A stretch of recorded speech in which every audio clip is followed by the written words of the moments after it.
Hi, we're Shannon and Jerry Arner. And our dog, Betty White. Your hosts of the Arner Adventures Podcast. Could we have named it something more creative? Probably. But it's the name of our blog. It's our last name. We're on an adventure. Yada, yada, yada. After running our own business, working 24/7. And don't forget a mental breakdown in between. We made a lifestyle change and decided to make the most out of life. We sold our house, most of our belongings, downsized, and moved to the coast. We live life minimally, but fully. We live each day as an adventure. This show will help you learn how to live life more fully, with more intention, by experiencing more, and with less stuff. We'll talk about our own experiences, interview others who have much to share by creating a spark in our lives. Some days we'll share real-life ongoings of what we're going through, and others will talk about our favorite flavor of waffle. Come join our adventure. It's the Arner Adventures Podcast. Hello, everybody. I'm Shannon. And I'm Jerry. Betty White is snuggled here with us, and we are here for episode 9 of the Arner Adventures Podcast. By the time you're hearing this, it'll be the day after Valentine's Day, so I hope that you spent the day practicing self-love and self-care, because we think there isn't enough emphasis on that, right? No, there's just not. And if you didn't, or you need more of that in your life, well, head on over to our website, arneradventures.com. And if you go to the menu at the top, there's a drop down and you're going to find one for self-care. And you're going to find all kinds of resources that we have. We have a self-care checklist. And actually, if you also go under our highlight on Instagram, under mental health, we have some self-care tips and resources there too. Yeah, we think you should be practicing that all year round anyway. Yeah, and speaking of self-love, we're going to practice some of that right now by sharing a review of the week. You all have been so generous by sharing your feedback and those 5-star ratings and reviews that we adore. This week's review comes from Michelle01. Michelle said, "Great show. I've been a fan of their blog, but the in-depth conversations takes things to a whole new level. Love this. Looking forward to more guest episodes and more living life to the fullest. Highly recommend for anyone who wants to appreciate what life has to offer without all the stuff." Wow.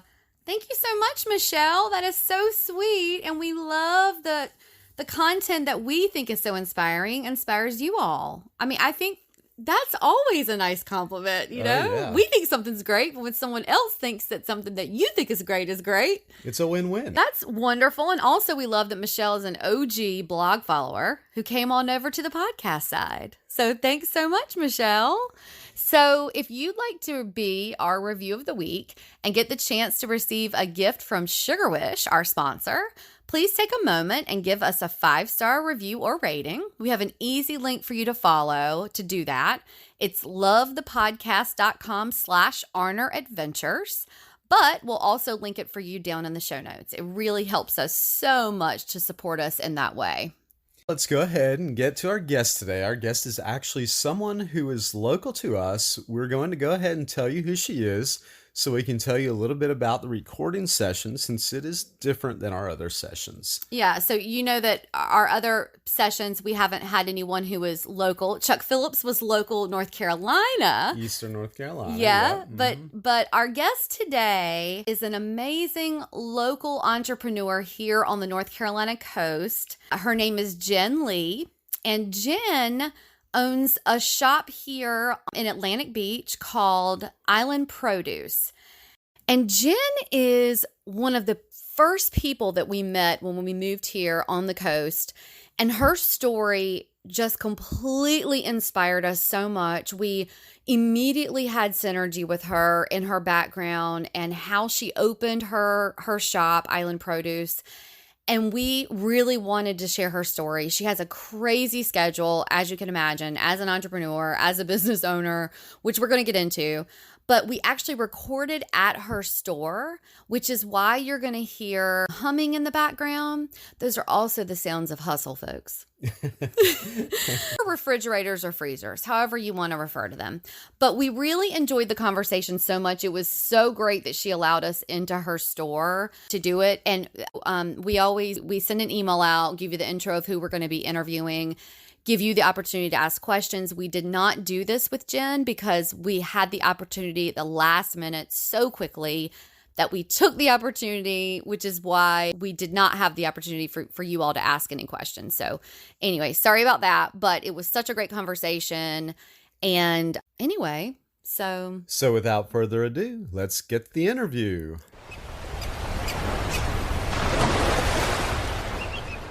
Jen Lee is the owner of Island Produce here on the North Carolina coast where we live. We met Jen when we first moved here and we found her place to be so cool. She sources produce and other items from North Carolina farmers and brings them to her locale in Atlantic Beach for residents on the coast to access. This allows the farmers to continue what they do best, farm. We think that Jen is not only just one of the coolest people we know, but she has the coolest story about following her dream, which is why we invited her to the podcast this week. Hi Jen, we are actually here at your store, Island Produce in Atlantic Beach, recording this podcast. This is a first for us for being on location. Thanks for having us. Oh my gosh, I'm so excited you guys would even consider talking with me. I'm excited to have you. Glad to be here. well, let's paint the picture for those of you who are not actually seeing this. We are walking distance to the ocean. You can actually breathe in the salt air from Jen's store here at Island Produce. It's the coolest place. We'll have some photos in the show notes so that you guys can see it. Jen, let's get into a little bit about your background, which is what is so exciting and what really drew us in to Jen. And you guys are going to be so excited once you hear her story and know why there's such synergy between us and Jen. In a nutshell, which we're going to really dig into, is that when we met, is that you're a former teacher who, and you can correct me if the details are wrong here, who left to open your full-time business here at Island Produce, but I guess you're originally from Florida and you ended up here in North Carolina and you used to teach school, but can you kind of tell us a little bit about that transition and that journey and what made you sort of take the leap? Absolutely. So I grew up in Florida on the East Coast, completely different coast from North Carolina, but still a really awesome, pretty coast.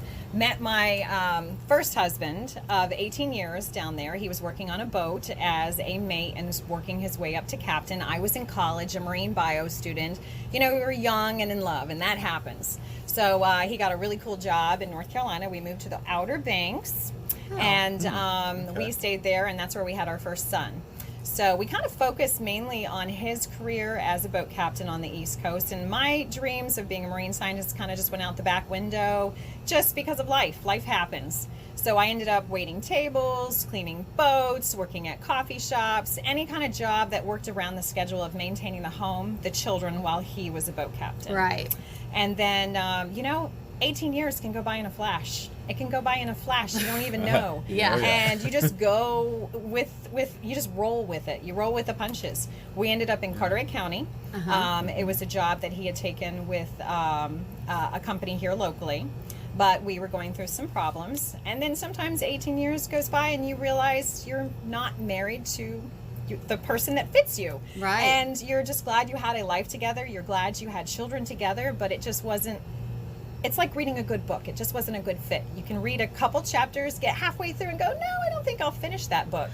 So that was the book that we just decided we didn't need to finish. Or like my mom says, that some people are like chapters in your book. Right. That they're a good chapter and then they're done. Right. That chapter's over. Right. Yeah. Absolutely. And I kind of look at my first marriage that way. We had two great children. We had a really great experience. We did crazy things. We raced bicycles together. We traveled together.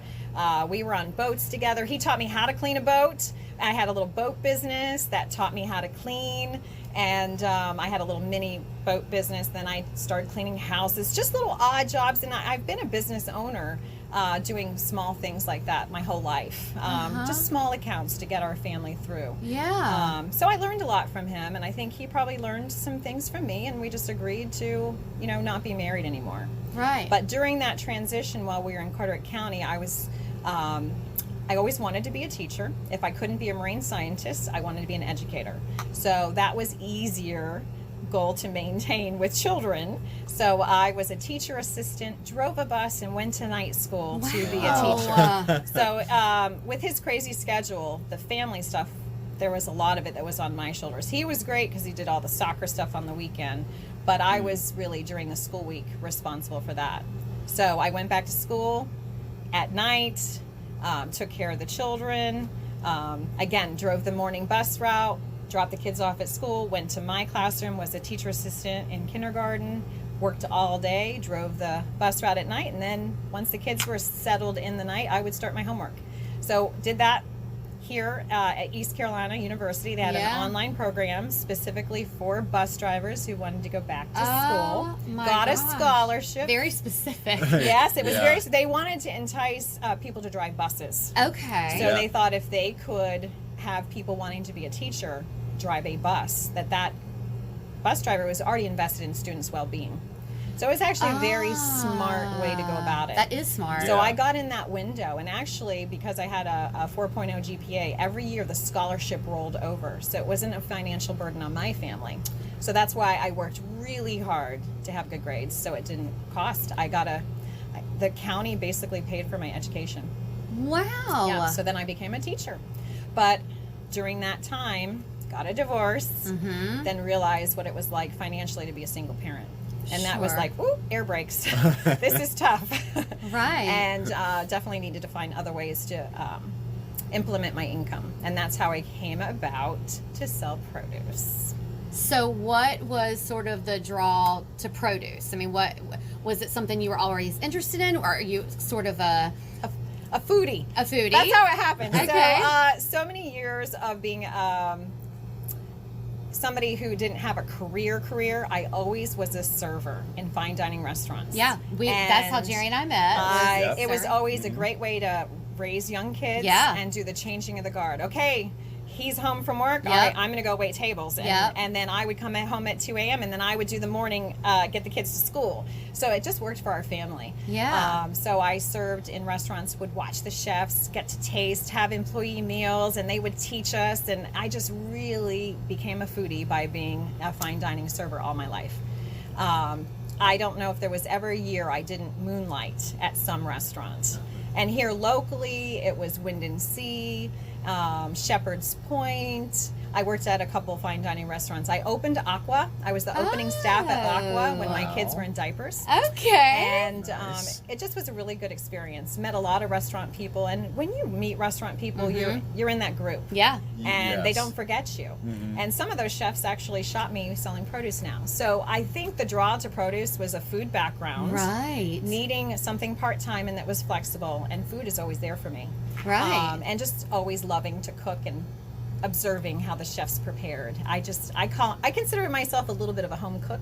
Yeah. You know, not just somebody who slaps food on the table, but really tries to present it well, dabble, use herbs. I mean, I really love the culinary arts. I think it's relatable for us with our restaurant experience too. We both have a lot, and I can totally relate to what you're saying about that. Yeah. Getting into that foodie mentality. Yes, you can totally just get whisked away by it all, and it's its own entity. It's really fun to be in the kitchen. Yeah. So it started with a produce stand. Yes. So all the years of waiting tables, I aged. I hate to say that. As one does. What you can do in your 20s and 30s is not what you can do at, your late 30s, early 40s. And, the arthritis in the wrist, the holding, the serving trays, the shoulder. I don't know. I hate to admit that I have a few aches and pains. It's not something I like to tell people. I just grin and bear it. Right. But I needed something that was going to provide me income as a single parent, because teaching was not doing it. My salary, I loved my job as an educator, but North Carolina doesn't necessarily pay our teachers top dollar. Right. And you almost need a second job. You know what? You do need a second job. If you're a single parent and have no income or you don't have support from a spouse or an ex-spouse, you have to have a second job to make it, especially with two teenagers getting ready for college. Sure. So it was either wait tables or find a business opportunity. So I cleaned a few houses and had a side business cleaning houses because I always either cleaned boats or homes. Right. That was great, but you do get burnout with cleaning. You do. Yeah. And, that's hard work. I had an opportunity where a local business here asked if I wanted to rent space and start a produce stand outside their store, and that worked out really well. and I did that summers only, and then I was able to go back to school in the school year.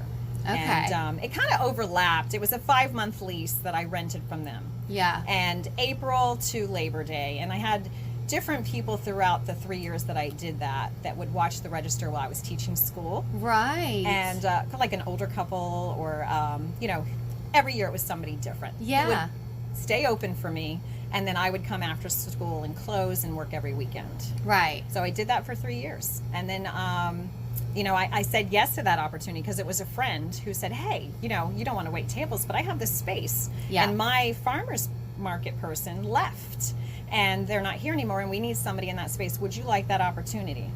It didn't take me 3 seconds to say yes. Yeah. I'm going to go for it because this is going to be cool. And were you sourcing the produce from one specific farmer at that time or different? No, different farmers. I had a variety of local farmers. Okay. And when I say local can be your county.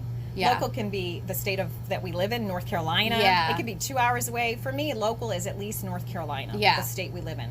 But I try to source in Carteret County. But Carteret County seasons don't provide everything that you need to have a stand. So you might need to go south or north and your county to provide people with the produce that they need to shop. Right. Otherwise, I didn't want to be a produce stand that just sold strawberries. Right. Because strawberry season, is limited. March, April, May. Uh-huh. I wanted to have potatoes. I wanted to have, oranges. Well, you need to get Florida oranges with your strawberries because that's their season. So I piggyback on other seasons. Yeah. But I would say 75% was local. 25% was sourced from other states' seasons. Okay.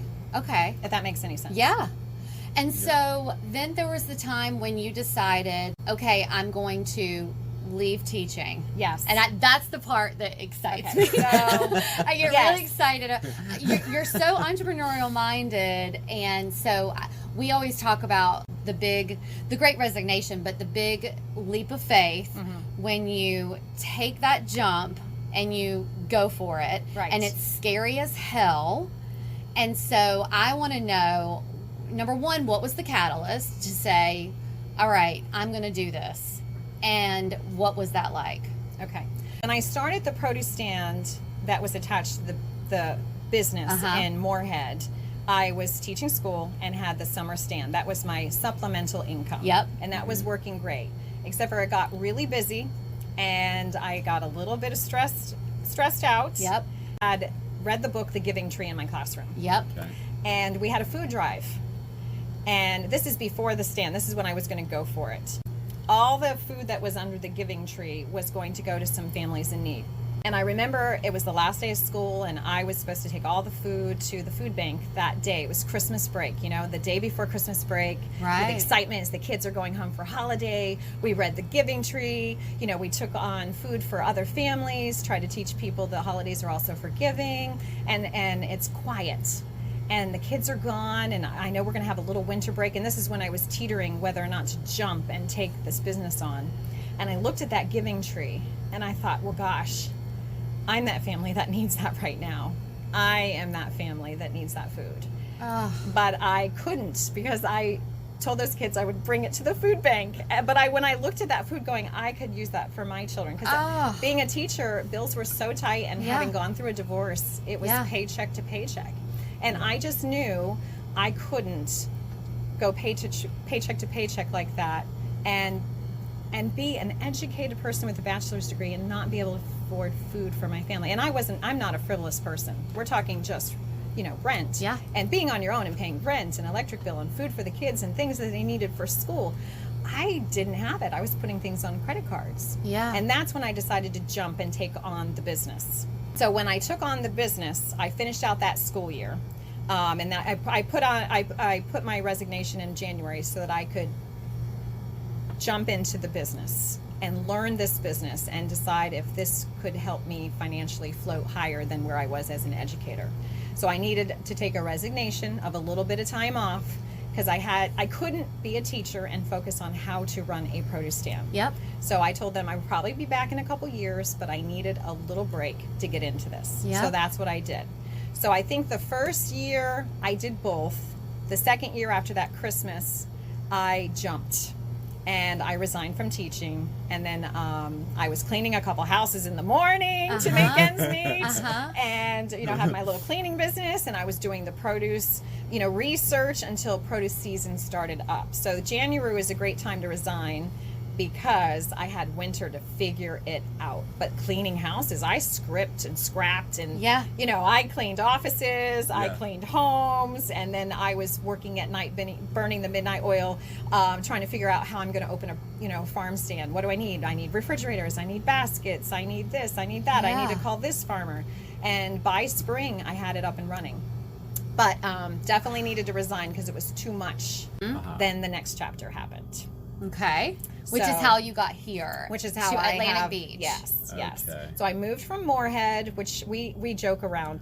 It's across the bridge. It's I know. literally a bridge. And for those of you who don't live here, and if you know us, you've heard this story, but we live in Beaufort. And literally to go to Moorhead is maybe a mile. Yeah. But we act as though it is a nightmare. 200 miles. It's like, you have to go over the bridge. It's like leaving the island is terrible. A 3-hour tour. Yes. Yeah, it's terrible. Crossing the bridge to Beaufort on Friday, you don't want to think about crossing back over it till Monday morning. Yeah, it's not that big of a deal. But you're so right. So it's probably the same thing going from Moorhead to Atlantic Beach. Yeah. It's the same thing. Yeah. So we get it. But yes. Yeah. Yes. So I was talking with a fantastic landlord, Fred Bunn, who rented me this space. This was an old bicycle shop here in Atlantic Beach. Okay. So across the bridge, I found this. This is no offense to the bicycle people that had the shop. It was definitely a mechanical bicycle shop. There was a lot of TLC in this building, but it was great to have the space. I could have the vision of an outside space, this 1,200 square feet inside. So I had a space that I wasn't going to get rained on. At the other location, it was a tin roof. Yeah. We had to use the bathroom. We had to use the bakery bathroom. Yeah. There were times I had to tinkle in the woods because their customers, I don't know if I can say that on a podcast. You can. But I washed my hands. But there was this wood area, and if customers were in the bakery, and I had my own customers outside, and I had to tinkle, well, sometimes I just took some toilet paper and went in the woods. Yeah. And that's just what you had to do. And then I came back and washed my hands. Yeah. So we had a hose hookup, a tin roof. It was very basic.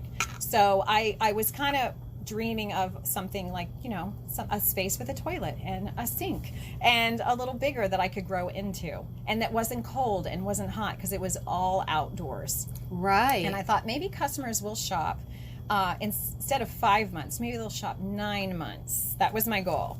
9 months, squeeze out the season. I know there's not produce, there's in North Carolina, December, January, it's sweet potatoes and cabbage. It's not a lot. You can't really be open. You need to rest and hibernate. Right. But if I could have a business that was 9 months, I would need an indoor space to give people a reason to cool off or to get heated up. So we have a wonderful space here at the beach, and it actually, it's just a perfect fit.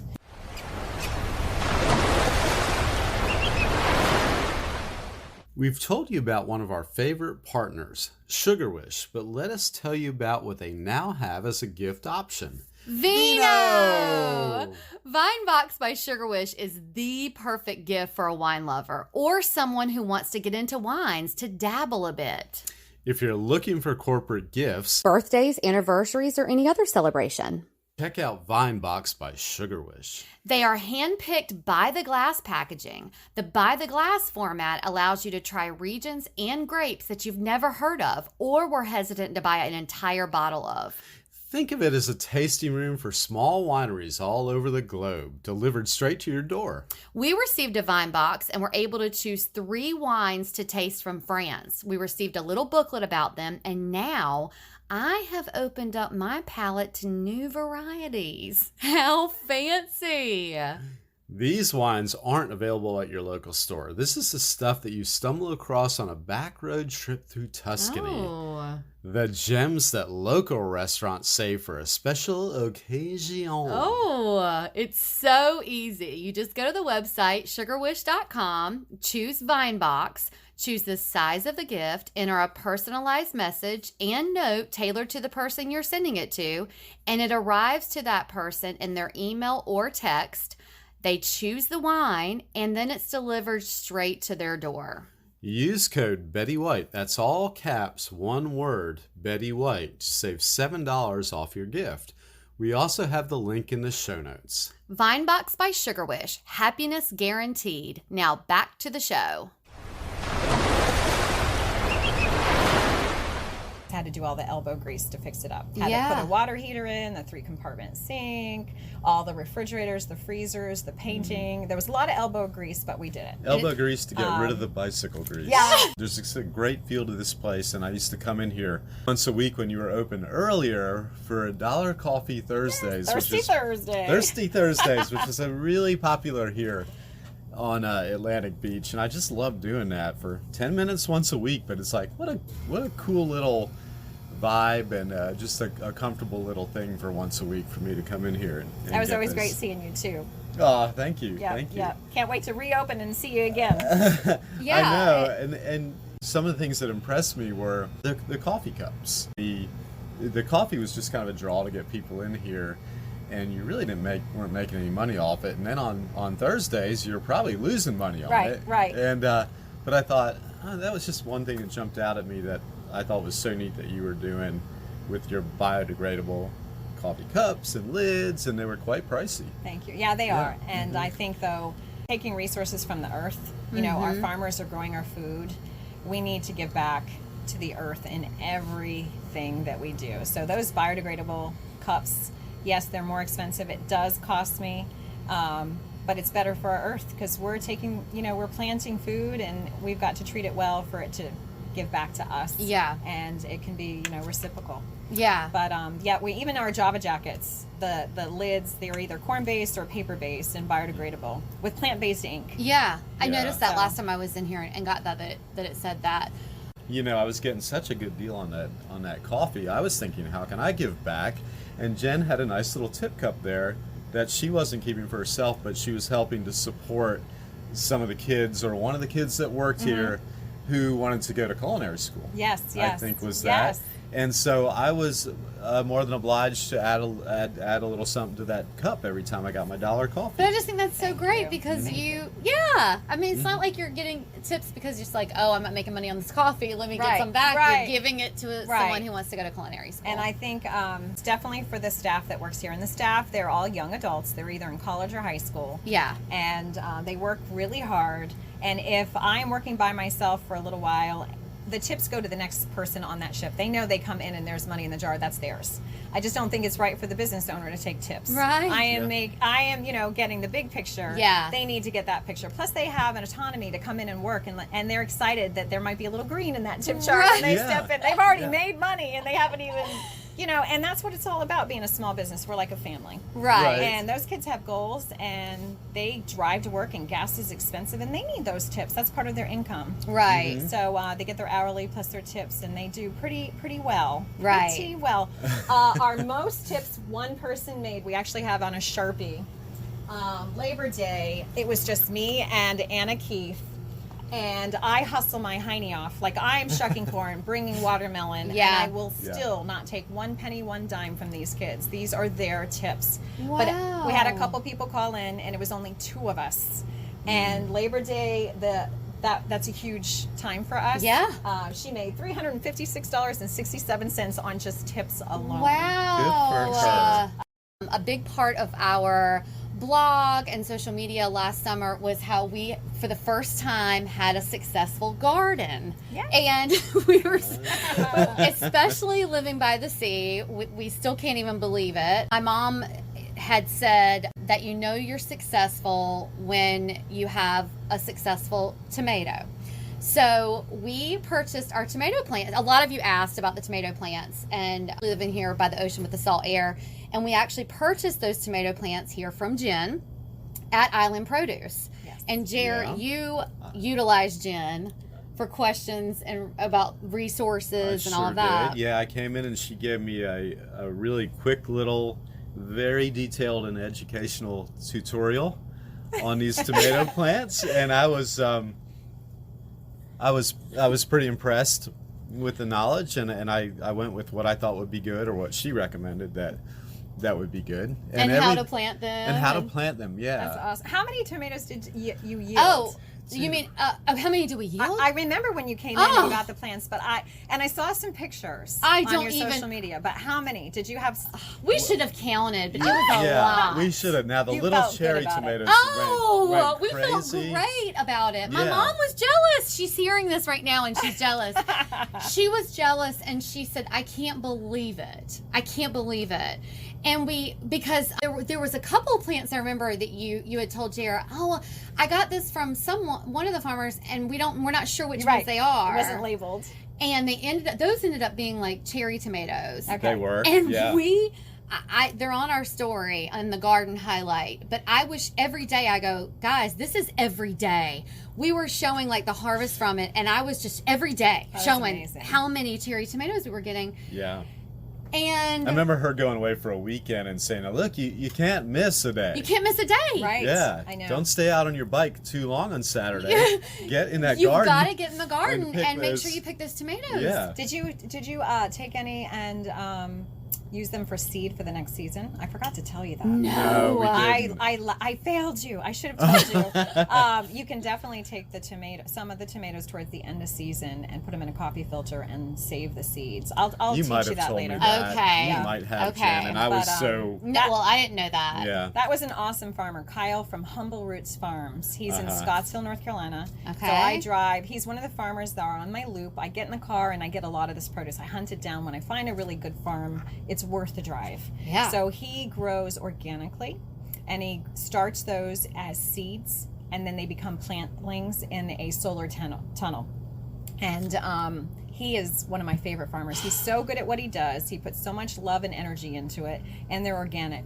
And to be able to go see them from seed to plantling to bigger plantlings, and then to see them in your yard with pictures. Yeah, Awesome. and in recipes, and they were just and they were so yummy, and we were eating them just constantly. And They were so yummy. The carbon footprint's minimal. I think part of situations with tomatoes that don't yield is you're buying them from a big company. Yeah. And who knows how long they've been in storage, and then they're Yeah. being moved, and then they're in a truck. These tomato plants literally came from the farm Yeah, into my car yeah. 2 hours away to Atlantic Beach the same day. Oh, And I think that's a big part, the carbon footprint of how little they travel to get to your yard. yeah. I just was lucky to know a farmer who sold really awesome tomatoes, and we sell his produce and we also sell his plants. And get them again this year. Yeah. We Yeah. were like, no, we need those specific ones. We were so fortunate. I can't wait. We were so, and it's just a confidence builder to be successful. Right. We were so excited. So anyway, we just wanted to make sure that we told everybody that, because yes, we did share tips on what we did with the soil and all that, but the tomatoes were a big hit and everyone asked about them. So we glad. just wanted to make You sure had that this. Did you have any of the sun golds, the yellow, yeah. Yeah. and we then did. the purple, the little purple Yep. cherries? Yep. And then you had the red cherries. Yep. Yep. So you had all three colors. Yep. And then we had the Yeah. bigger ones. The bigger ones. Because we ended up And having like 8 plants. I wondered, did you get the purple Cherokee? Oh, I don't know. They're It rings funky a bell, looking. but Yeah. yeah. Yeah. He had so many varieties, and again, he had some that he wasn't sure that. I Yeah. don't know if I messed up the label in the car, like they fell out, and I'm like, ruh-roh. Yeah. I don't know what tomato that is. Yeah, we It's don't a tomato know. surprise. We just ended up planting them, and That's they were awesome. wonderful. They Oh, were. it was just so great. They were. It was a day-to-day adventure, definitely. It was? Getting them in and digging in the dirt. I mean, if you're not used to doing that, you're going, Right. hey, getting your hands in the dirt is Yes. it's Yeah. a good grounding thing to do. Your you know? setup was really pretty. Oh, thank thank you, you. thank you. Thank you. Yeah. So, as an entrepreneur who obviously loves what she does, works by the ocean, and we talked about this before the podcast, and who have listened to our show and follow the blog, about our experience that you can love what you do, and with us being in the pet industry, the thing we always heard was, oh my gosh, but you're around pets all day and this is so great. And yes, you work by the ocean, you talk with people. I mean, we've seen people come in here today who can't wait for you to reopen for the season, and you meet with local farmers all day and you get to travel. But we know from experience that it all is wonderful, but owning your own business is hard work. We know that on your time off, I use my finger quotes, time off, you're still not off because you're sourcing produce. Right. So do you actually have time off in season? And so this is a 2-part question. Do you have time off in season? And if so, what do you do to take care of yourself so that you don't suffer burnout? Okay. I'll be honest. I was getting to the point of burnout. Uh-huh. And this is the first season that I actually closed the doors. Thanksgiving Day was our last, the day before Thanksgiving Day, we had everybody's collards and corn and potatoes, and it was a madhouse. It was wonderful. It's our best day of the year, actually. The day before Thanksgiving was better than our 4th of July and our Labor Day, which I was shocked. Wow. This was the first winter I actually took time, and I was getting burnout to the point where I actually had Googled some business brokers and thinking, do I want to keep this up? Because I am exhausted. Sure. Yeah. And I realized that I didn't have to be Wonder Woman. Right. I can close. Yep. My daughter, who is 20, my children, 22 and 20 years old, or sometimes they're so smart. Sometimes, a lot of times, let's just be honest, they're smarter than me. They can step back and go, Mom, it's your business. Why don't you just close? I'm like, I can't, because people are depending on me. And they're like, Mom, you do what you want. The reason you left teaching is so that you could make more money, support yourself and us, and do your own thing. So do you. And it took, that smack in the face, like, yeah, I can close the doors. This year was the first year I actually took a break, because our season is now 9 months, and it's 7 days a week. I work 7 days a week, 9 months straight without a day off. I know. And the first day I had was Thanksgiving. The first day off that I've had, in 9 months was Thanksgiving Day. And I could not wait. And it wasn't about eating. It was about being in my slippers and my pajamas and watching the parade like a normal person. It's the best thing I've ever done. You're coming in rested up. I'm glad your kids talked you into it. I can't even believe I thought about getting a business broker and even thought about selling. I mean, I did. I was at that point, like, maybe I just needed to sell the place, take the money, give it to my children for college, and then just move on. Do you feel like the time that you close, you get enough rejuvenation to then do it again? Absolutely. For that long? Okay. I think this year I am so pumped up for the season because I basically took December off. Yeah. Except for in the store to clean a little bit. I defrosted all the refrigerators. I cleaned underneath. I did a deep clean in December just for fun. I put on some, Black Keys music on and just cleaned and had the door locked, and that was fun, and it felt like I needed the cleansing before I settled down into a winter's rest. Yeah. So I did that early. Then I spent it with the kids. The kids were finishing up college, and then I got to Christmas shop. It was the first year I actually Christmas shopped and didn't have a business to tend to, which was amazing and joyful. So holidays were joyful again. I rested. I slept until 7. I saw the sun. It was sleeping until 7 after you get up at 4 a.m. No, Holy I know. cow. I know. I felt like a schoolgirl, like I was skipping school. I mean, I know. Decadent, Jen. So, And you took some adventures. But traveling to, go pick up produce and working vacations where Maurice and I went camping. We're looking for product. I found a peanut farmer down in Georgia, but we went camping in Jekyll Island while we were there. We enjoyed that on we Instagram. did enjoy that. So it's fun to take produce trips, but incorporate a little fun time, a little husband-wife time with my second husband, Maurice. We've been married 5 years. Yep. And he's a trooper. He's been through all this with me, with my businesses and my kids, and he's there. He's my biggest supporter. Having a supportive spouse is super important, and it's there's so many business owners and entrepreneurs that talk about that, but it's so important, I think, as a business owner to have a supportive partner. Well, we realize we're always doing something, especially her. She's the digital-oriented person. When it comes to things digitally, I'm sort of like somebody from the 19th century still. I'm like, what? Anything computer. So she'll be paving the way, sort of blazing a trail on a lot of things.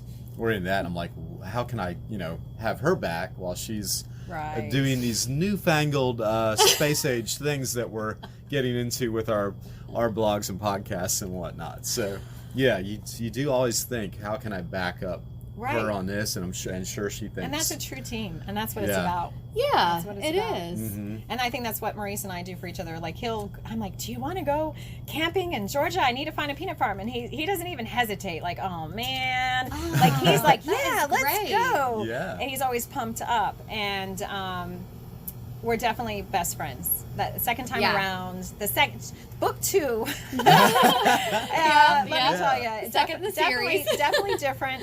And you grow and you get older and wiser, and you marry your best friend. That's what you do in book 2. Yeah. You marry your best friend, and I help him with his social media because he has an art gallery. Yeah. And he's the captain of the Captain Stacy across the street. So we're neighbors. My husband is my business neighbor. Yeah. Which is cool. That's awesome. He'll come in for a cup of coffee if he's not fishing and scoot over to his art gallery. So just like you guys, Yeah. if I need something fixed, babe, can you make me a bike rack for my customers that have bicycles? He's on it. And he's like, Nice. hey, I don't know how to do this Instagram stuff. Can you help me out with this?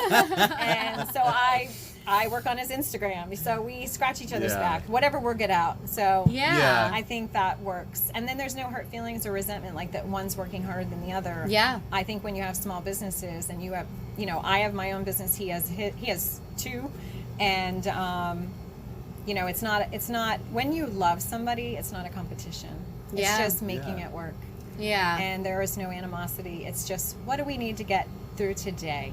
Yeah. With a smile on our face. You identify your strengths really Yes, quickly, and yes. how do you balance Absolutely. them out? Absolutely. Oh yeah. Well, this is the fun part. Dum, I dum. get excited about this every time, and it always works out so good. And I think I feel like a late night talk show host when I'm doing this too. And that let me adjust my tie and get ready. This is the rapid fire. The rapid fire questions for Jen Lee. It's never very Do rapid I need fire. to do yoga? I'm like, how prepared do I need to be? It's never rapid fire. I don't even know Right. why we call it that, because it's never rapid Hey, fire. it could be. It It sounds could be. really Maybe good. Jen's One going day. to change it. All right, I let's don't know. do We'll this. see. Let's go rapid. Okay. Let's go. Okay. Let's All right. do it. Are you ready? You want to do it? Yeah, I'll do it. All Sure. right. Okay, Jen. Question number 1: summer or fall? Summer. Coffee or wine? Coffee. Sunrise or sunset? Sunrise. Record store or bookstore? Ooh, tough. Book. Oh. Florida beaches or North Carolina beaches? North Carolina. Dogs or cats? Oh. I have both. Do I have to choose? The cat. Okay. Okay. Cat. To cats. Okay. I like that. We just broke new ground. We did. We did. Question number 6. Uh-huh. On to number 7: broccoli or asparagus? Ooh. Asparagus. Okay. Ketchup or mustard? Mustard. All day. Uh-huh. Cycling or kayaking? Used to be cycling. Now it's kayaking. Oh, that did work. You thought that she was going to say cycling. She was a big cycler. I knew was. that. I said, I don't know if she's ever been in a Used to be. kayak, Okay. but it's a- Okay. That was book 1. Okay. yeah. Okay. But I thought it's a good question. Uh-huh. And the last one is granola or grits? Ooh, grits. Okay. We thought she was going to say granola. But I have to say, Okay. I love Outer Banks granola. That's one of my sweet people in Chapel Hill that sell the best granola in the world. We know that you sell both. I do. And so we were like, oh, what would she say? What would she say? But being Yeah. vegan and gluten free, I Yeah. probably have grits 3 times a week. yeah. Grits Okay. and rice, like And we love your grits. thank you. Mhm. And they Yeah. are also local, and they're Yeah. amazing. Yeah, they are. Carolina Grit Company. Have a bag right here. We have that's the Dum, that's dum, the dum. bag And that they're we have. organic. I know Yeah. we love them. Okay, and this is the question that we ask everyone, and we think it's the most important question: is what does a life well lived mean to you? You know what? Before this winter, I don't know if I knew. I'm 48 years old. I'm still growing. I've been through different careers and different books and chapters in my life. And I think this winter, a winter rest, really helped me figure out a good life is loving the people that you love. Like my children and my husband, my pets, my dogs, my ducks, my roosters. Getting up in the morning and just being happy that you have something in your tummy, a roof over your head, and that you are doing something that makes you smile. Really, it's that simple. It's not, while back when I had all these goals and I was, conquer the world and have this business and, make more money than being a teacher. It's really not about that. It's really just about being happy and peaceful with yourself. And you have to rest. If anything I've learned, you have to rest to get to that spot. If you're so busy like a mouse in a cage, which I was for so many years, I'm hustling, I'm trying to do this for my kids. I think back about the time that I missed with them because I was a single parent, and that I wish I had the time back, but I couldn't because I was like, I have to work, I have to pay the bills. Yeah. But time is the time with the people that you love. That's what it's all about. Yeah. Yeah, Sorry indeed. to get emotional. No, that question's always so emotional. I think I get teary every time somebody answers And it. I just read the other day, never apologize for being emotional. Yeah. It's just not something, it's important to get emotions out. That answer is why I love doing this. And yours is as good. We've had all good ones, but that one was it's wonderful. Sorry. Yeah, that's time with loved ones. That's what it's all about. Nothing else really matters. No, you're right. It You're really right. And when I do feel like I have regret about things, it's time. It is so much about spinning my wheels and feeling like I was in that cage. Right. And all the time that I was just working, and going, we got to build this business. We got to build this business. We got to build this business. And we were so tired. Never saw our family. Couldn't do anything. Like, would get up, the wee hours of the morning, get in the car and go, well, okay, I'll see you at some point tonight. Right. And having someone else come and walk our dogs. Right. And I was still pushing to make sure that we opened up Apex and Right. open up Carrie Right. and expand the business. And that's the shit that I regret. Right. But whenever I get upset about that stuff, like I'm going to now, he will remind me and say, but we wouldn't be where we are now. Right. It's true. So that's why I love that there are times when you will set up boundaries, and if you're sourcing, you will have an honor system. Yes. I love that. Yes. in fact, I saw one of our clients on, holding up her IOU sign. Yeah. Yes. Yeah. Yes. I love that. And I was like, I know them. I've been working on their boat. I love it. So, staffing is hard. It's COVID. And also I'm on a budget and I necessarily can't afford 10 people working here. So it's me, the one adult, and like 4 rock star young adults. So with that said, somebody's got to go pick up the produce. And I don't want to leave the students on their own because there's a lot going on. Sure. Yeah. So after a couple years, I figured out the perfect scenario is to close the business Mondays and Tuesdays to the public. And in the morning, I come in. My tarps are outside, shading the veggies and the fruit. I put up an honor table. Yep. I go low on my prices so people can round easy, like $1 a tomato, whereas they're $2.50 a pound. It's going to be more than $1. But if you come on honor system day, you're getting a deal. Sure. Because I can't put scales out there because they're regulated by the government, and I have to have them balanced. So I can't afford to mess that balance up.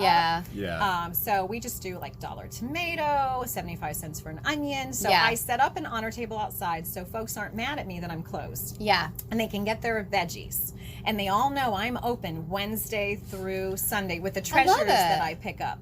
Brian, who I work with at Ultimate Yacht serving the Crystal Coast since 1991. I thought I'd throw that in there. Brian's a good guy. Yeah, Brian came up here. He was going on a road trip, I think, to New York State. And he needed watermelon, right? And, Is that day? Yeah, and he told me about that. He said, Jen just said I could come by and pick them up and drive to New York with them. And I'm going to pay her next week. And he was real excited. He called me and he's like, are you sure about this? I need I think it was quite a few watermelon. I don't know if he got quite a few.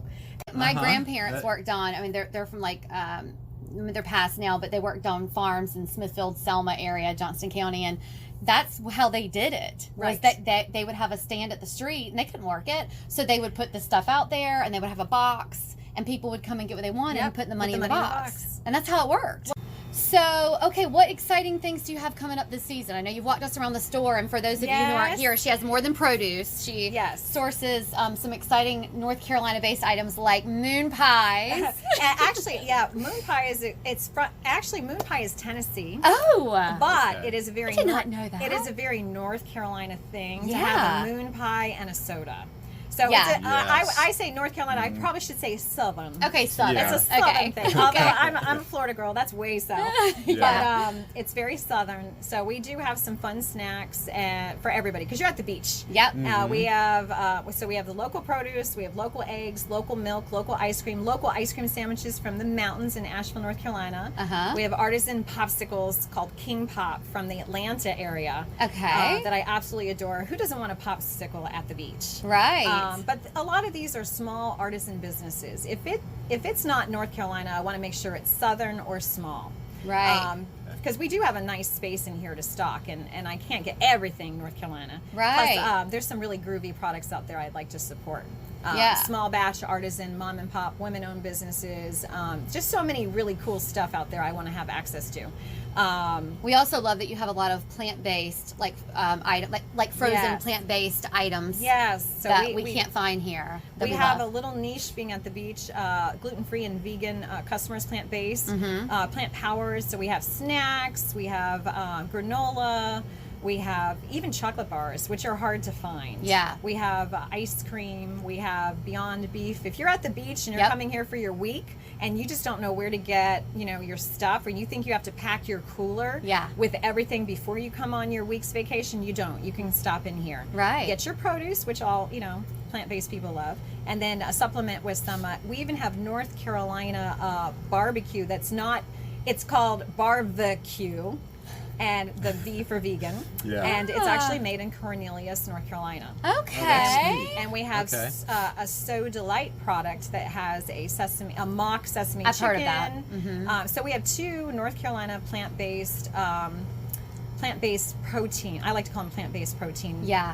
That are frozen, that are here for the community. We also have cashew cheese from Wilmington. So there's a lot. There's a lot for everybody. We have Nahunta sausage for our meat eaters, and we have vegan sausage for our plant-based people. I love it. Well, and if they're coming through on a Thursday morning, quality coffee. And really great local roasted coffee. Well, so actually any day, but on Thursday you get a deal. Yeah.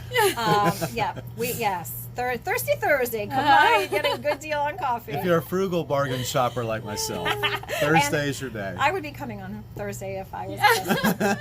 So it's local roasted, and we grind our beans here from the coffee roasters, and we support from the mountains to the sea. We have I have a mountain roaster, Pisgah, and then we have one in Maysville. That's Croatan, and then we have Brown Dog Coffee in Burgaw, and Crystal Coast Coffee Roasters right here in Moorhead. Okay.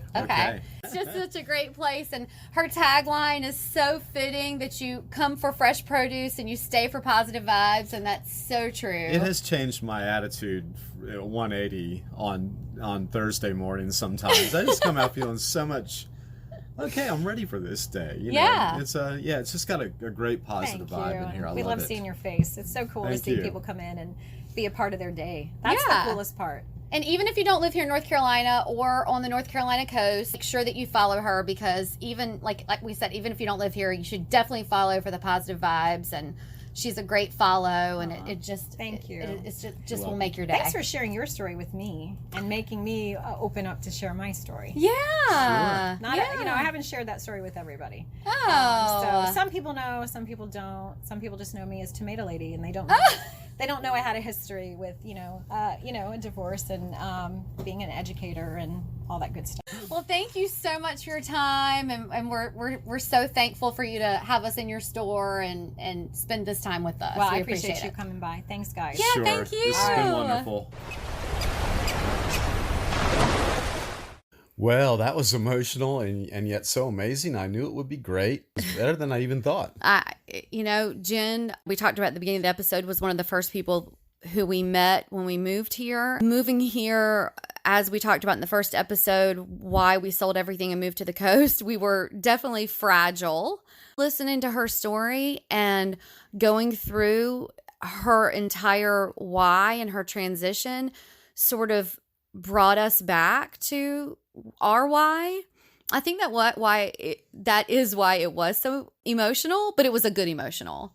But it does bring you back to the basics of a well-lived life. Yeah, it sure does. I feel like what I really take away from all this is someone who's gained so much perspective in the last few years on what's important, really important to her. And she said how she's 48 and still growing. Well, that's the thing. If you're 68, you should be still growing. And it sounds like she's had a really good growth spurt in the last few years. Yeah. Emotional, spiritual, whatever you want to call it. Yeah. But I really just like that, what she took from that, how mouse in the cage years, and now she's just realized that what's important is getting up and loving who she loves and all that stuff and all the really basic things that she values.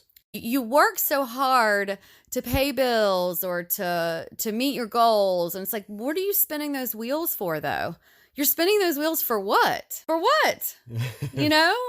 Because Right. while you're spinning them, what's going to happen if you never get there? You just keep spinning them, and life is short. We came home that afternoon, and I had this just long list of work things I needed to do, and I didn't do them. I worked out in the yard and stayed outside the rest of the day. It was a little chilly, but I got the coat on, got a sweater on Betty, and we lit the fire outside, and Jared grilled, and we stayed outside and had wine. It was a nice day to be outside as well. And in the afternoon, she had some hedge clippers out. We were doing all kinds of things. She said, I don't even know if these things need to be clipped, but I was in finishing up some stuff, and I thought, she just needs to be outside. I don't care if she's clipping things that don't need to be clipped. Yeah. She can do that all afternoon, because I think I could tell that's what she needed. And Yeah. I just hope that she went on with it. I'm probably ruined some trees and plants, but that's okay. That's okay. It was just a reminder to, that life is short. And it was just a really great conversation. So I hope you all enjoyed it as much as we did. And these conversations and these answers to the questions of the life well lived are just always so... Oh, I think we've each taken so much out of every interview that we've done so far, and they've all been different. And we get to take something a little different out of each one. It's been really great. Yeah. Well, you can find information about Jen Lee and Island Produce, of course, in the show notes. And like we said, even if you're not here in North Carolina or on the North Carolina coast, following Island Produce and Jen, who runs that account, is always such a positive experience. And if you want any positive beachy vibes, any fun things, you should definitely follow. You can always find us at arneradventures.com, on Instagram at Arner Adventures, also linked in the show notes. Until next time, enjoy the journey that you're on. We're wishing you lots of adventures. Bye.